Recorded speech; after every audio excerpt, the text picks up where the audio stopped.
Three special powers ng pera.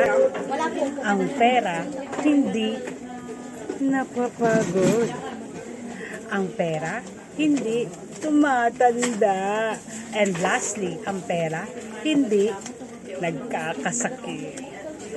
Pero ikaw na nanonood ngayon, pwede kang tumanda, pwede kang magkasakit, at syempre, pwede kang mapagod. Ngayon, bilang isang tao, meron ka ring kakayahan. Ang kakayahan mo o special powers mo ay to save money, to make money, and to grow money.